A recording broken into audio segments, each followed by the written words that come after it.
All right, now that we have our images and videos off our camera or phone or whatever we used and ready to go and our folder structure in place, we can open up DaVinci Resolve, and that does take a while. Starting DaVinci Resolve can take a few minutes, so don't be shocked if it takes 30 seconds to a minute and a half or something to open it up. But once that's ready, we can go ahead and say New Project, and we're just going to call this Tutorial Editing or something. Doesn't really matter. And we're going to say Create. And that's going to open up DaVinci Resolve proper. And I'll make that smaller so that we can see it here. All right, so now we're in DaVinci Resolve, and this can be intimidating at first, but we'll just walk through this together and look at the different parts of the screen and talk about how we're going to start working with it. So you can see that we have no clips in the media pool right now. That's to be expected. We haven't imported anything. Up in the top right is where it's going to show our video, and then down here is our actual timeline that we'll work with. You can see that we have some tabs down here. We have Cut, Edit, Fusion. We'll talk about these. We're going to stick pretty much to cut and edit in this video, and then deliver at the end on to show how we're going to put everything together and get it exported. But you can see that we have the ability to kind of move things around just like any other application, so we can get the screen set how we want it. So I'm going to go directly over to edit here for a second, and we're going to add some stuff to the media pool. Now, the easiest way to do this is just to open up the folder that you want to pull from. And in our case, we're going to start with the processed video. And I'm going to take scene 1.1. It's our M4V or our MP4 file. So we're going to pull that in. I'm just going to drag it over here, and it's going to go ahead and put that in here. And then scene 1.2, I'll go ahead and put that in here. Now, one thing to note right away is that Resolve is going to be pretty touchy about what you do with these files. If you rename that file or move it, it's going to lose the file and it won't be able to see it. So if we rename this one to edit, or actually I just renamed it edit, and then we come over here, it's going to show this bad symbol, right? It's unable to find the video. What we could do here is we could right click and we can say replace selected clip or relink. A lot of times what you do is just say replace selected clip, and you would just find the original clip. And we would just say edit, and that's the clip we want, right? But if you move it or do anything with that file, you're going to have to manage that. So it's really good to get your folder structure in place so you don't have to worry about that later. So if we wanted to get rid of this file, we could just say remove or delete. Let's see. Remove selected clip, sorry. Okay, so we remove that clip, and now I'm just going to bring it back in with the correct name so we don't get confused. So we'll rename this again. Scene 1.2. All right, so anyway, drag that back in. So now we've got it relinked into Resolve. So we have a couple of videos in there now. So let's go back over to our raw animation, and we're going to pull these in all together. So we're going to go into scene 1.3. I'm going to Control A to select them all, and I'm going to drag them all in. Now you would think that's just going to dump 112 images into the directory, but it doesn't.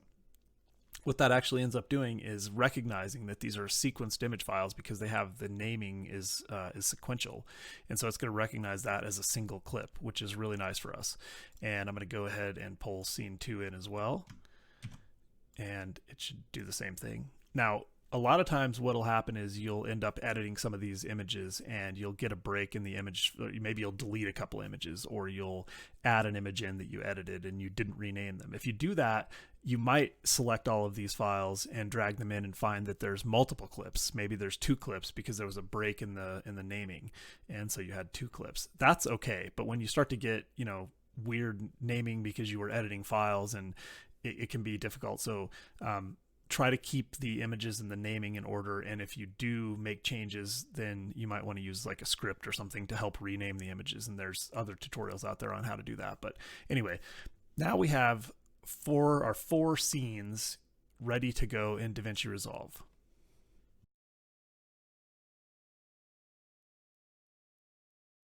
All right, now that we have our clips imported, we're ready to start getting them on the timeline and sequencing them so that we can start to see the movie come together. Now, I spend a lot of time on the editing tab, but I do use the cut tab to just kind of rough things in and get the clips sequenced and ready to go. So well, first thing I want to talk about is the fact that we have scene 1.1 and scene 1.2, but then we have image 52 whatever and image what this doesn't make any sense, right? This is scene 1.3 and this is scene 2. So what we want to do is right click here and go to clip attributes, go to name, and then rename this scene 1.3. We'll say okay. Now we can actually recognize it when we're working with our media here. And we'll do the same thing for this other one. And we'll call this scene 2. And we're ready to go. Now you can see that we have the timeline area down here, but we don't actually have a timeline created yet. The easiest way to do that is just take one of your clips. We'll select scene 1.1 and we'll drag it down here.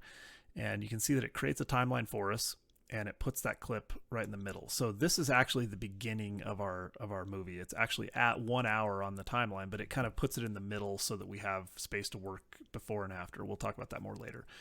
If we hit the space bar now, you can see that we have the video playing up here. We can kind of preview it, and it looks pretty good. So that's our first clip.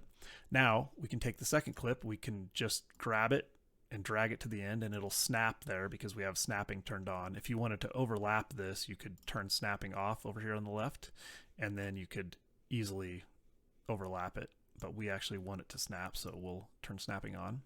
Now the next thing we can do is take scene 1.3. We could drag it down again, or we can just tell it that we want to insert it or append it to the end. So we have a couple of options. Smart insert, which we don't need to worry about right now. Append is nice because it'll just append it to the end.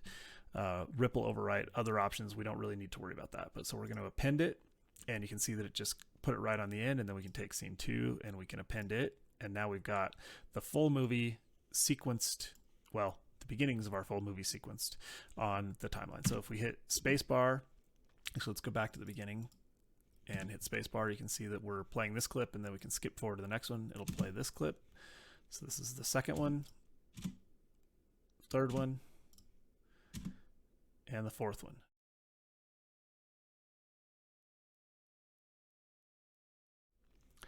All right, you might have already noticed that we have a problem. Our clip speeds are inconsistent. So if we go and play our first clip here, you can see that it looks nice and smooth. It looks like it's about the right speed. The second clip looks about the right speed, but scene 3 looks like it's in fast motion, and scene 4 or scene 2 looks like it's in fast motion as well. So the reason for that is the frames per second settings in DaVinci Resolve. If you remember from the previous video, DaVinci Resolve defaults to 24 frames per second. So if we look at the project settings down here in the bottom right, you can see that we have playback frame rate of 24 frames per second. The first two clips are actually exported from Stop Motion Studio as MP4 files like we talked about, and Stop Motion Studio told Windows that these are 12 frame per second clips. So if we go look in Windows and we go to the properties of this file, you can see the details tab will tell us that the frame rate is 12 frames per second. And DaVinci Resolve is smart enough to recognize that and say, okay, I need to make adjustments. This is a 24 frame per second project, and this is a 12 frame per second video file, and so I know what to do. It doesn't have any idea what to do with these sequenced images, because remember, the scene 1.3 and scene 2 are not videos, they are just images sequenced together, so it doesn't know what our intention was. So we need to tell it. What we'll do is we'll right click on scene 1.3 and we'll say change clip speed, and we'll just change from 24 to 12, and we'll say change. Now when we play that file, it looks good, everything is correct, but it's going to cut off our file right there, or cut off our video, because it changed the speed, so now it's twice as long, so we have to drag it out. So let's drag scene 2 over to give ourselves a little room, and then just grab the end of this and drag it out. And now you can see that we have the entire clip. So now we can drag scene 2 back over to where it'll sequence up nicely, and then it's still too fast, so we have to right click on that one, go to change clip speed, make this one 12 frames per second, and then remember to drag it out so that we get the full clip. And now we've got that scene in the correct frame rate as well. So we've got all 4 of our scenes at 24 frames per second, so we're ready to move on.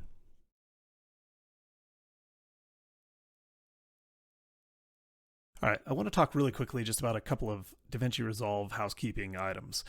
Resolve is a great piece of software. and it works really well. But just like any software, it can have bugs, or there's incompatibilities with hardware, and all kinds of stuff can happen.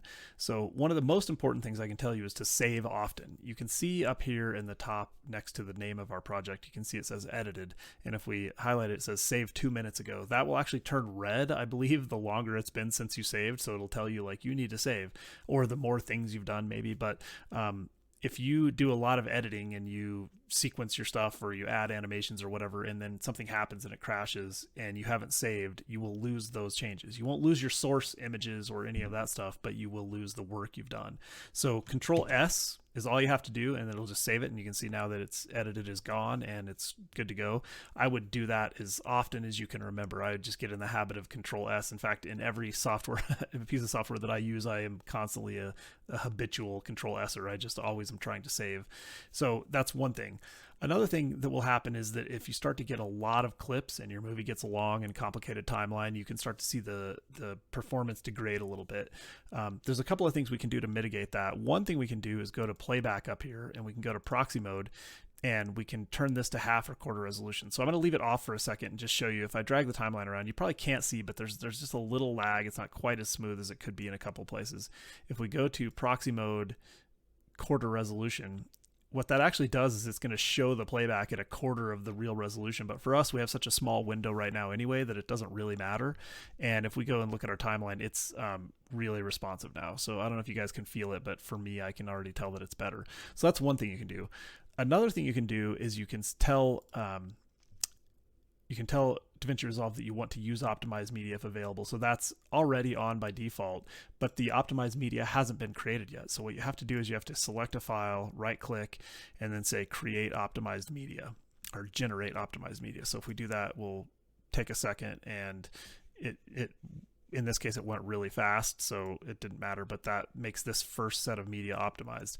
And then you can do that for all of them. You can select them all at a time, so you can hold down shift and select, or control to select multiples. Anyway, right click and say generate optimized media down here, and it will go ahead and do that. And you can see it's taking a little longer because there's a few files. So that's just a couple of tricks that you can use to help make DaVinci Resolve more performant on lower end computers, or even high end computers that when the timelines get crazy, it just gets hard to work with.